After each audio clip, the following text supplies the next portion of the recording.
విజయనగరం జిల్లాలో ఒక హృదయ విదార ఘటన చోటు చేసుకుంది. సంతకవిటి మండలం పనసపేట గ్రామంలో ఇద్దరు అన్నదమ్ములు బావిలో కూరుకుపోయి మృతి చెందారు. రామకృష్ణ, విష్ణు అనే ఇద్దరు అన్నదమ్ములది కూడా పొందూరు మండలం మజ్జలపేట అనే గ్రామానికి చెందినవారు. రామకృష్ణ బీటెక్ పూర్తి చేసుకొని జాబ్ కోసం సెర్చ్ చేస్తున్నాడు.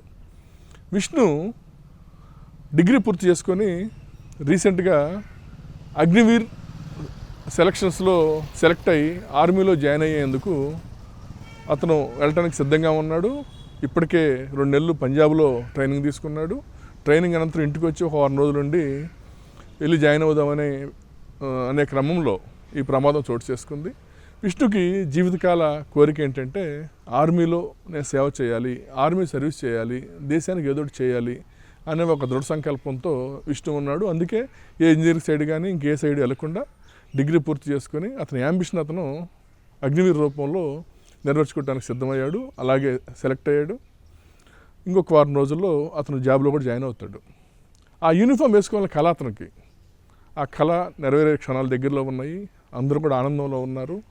ఈ క్రమంలో తండ్రి అసిరినాయుడు మోటార్ రిపేర్లు చేస్తూ జీవనం సాగిస్తుంటాడు. తల్లి వరలక్ష్మి వ్యవసాయ కూలి. అయితే ఆర్మీలో జాయిన్ అవ్వాలనే అతని చిరకాల వాంఛని నెరవేర్చుకోవడం కోసం అమ్మమ్మ గారి ఊరు సంతకవిటి మండలం పనసపేట. అమ్మమ్మ గారి ఊరిలో ఉన్న అసిరి తల్లి అమ్మవారు అనే అమ్మవారికి మొక్కున్నాడు. అగ్నివీరులో నేను సెలెక్ట్ అయితే మీకు మొక్కులు చెల్లిస్తానని చెప్పి మొక్కున్నట్లు. అందుకు మొక్కులు చెల్లించడం కోసం అమ్మమ్మ గారి ఊరు వెళ్ళటానికి సిద్ధమయ్యాడు. అనుకున్నట్లే అన్న రామకృష్ణతో కలిసి రామకృష్ణ, విష్ణు ఇద్దరు కూడాను అమ్మమ్మ గారింటికి వచ్చారు. ఆదివారం వచ్చారు. అమ్మమ్మ గారింటికి వచ్చిన తర్వాత అనుకోకుండా ఆ రోజే అమ్మమ్మ గారి ఇంట్లో మోటార్ పనిచేయట్లే, నీళ్ళు రాలా. అరే అమ్మమ్మ గారి ఇంట్లో నీళ్ళు రావట్లేదు, మనం ఏదో ఒక విధంగా మనకెటు నానా చేసే సర్వీసే కదా, మనం కూడా ఆయనతో పాటు చాలా రోజులు సర్వీస్ చేస్తుండే వాళ్ళం కదా, మోటార్ మనకు రిపేర్ చేయడం వచ్చు కదా అని చెప్పి వెంటనే చెక్ చేయడానికి ప్రయత్నించాడు.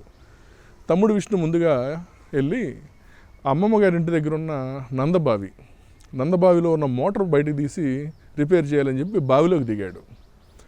బావిలోకి దిగ్గానే బావిలో పెద్ద ఊబి ఉంది. పాపం ఊబిలోకి వెళ్ళిన తర్వాత బయటికి రాలేకపోయాడు. కాపాడండి అని పెద్దగా కేకలేసాడు. అర్రే తమ్ముడికి ఏదో అయిపోయింది అని ఇమీడియట్గా అన్న రామకృష్ణ బావి దగ్గరికి వెళ్ళాడు. తమ్ముడు ప్రాణపరిస్థితిలో ఉన్నాడు.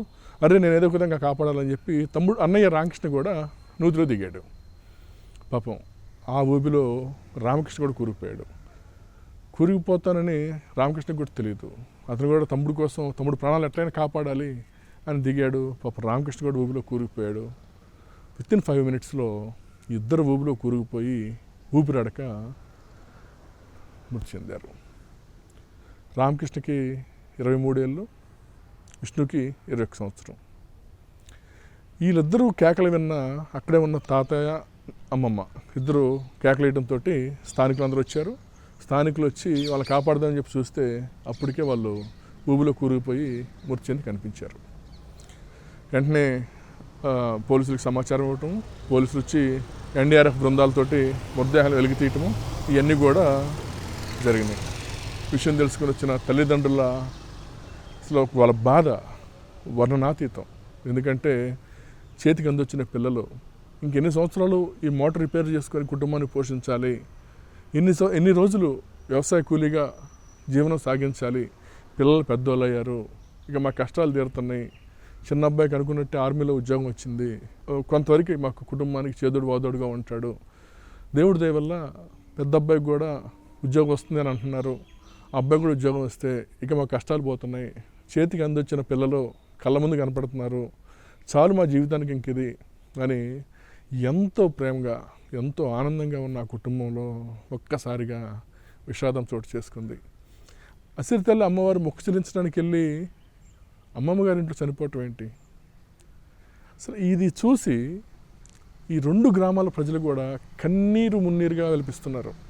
ఎంత బాధగా అంటే చెప్తుంటే నాకే చాలా బాధ అనిపిస్తుంది. ఎందుకంటే చిన్నపిల్లలు కాదు, చిన్నపిల్లల ప్రాణాలే, పిల్లలే, ఎవరికైనా ప్రాణమే పిల్లలంటే.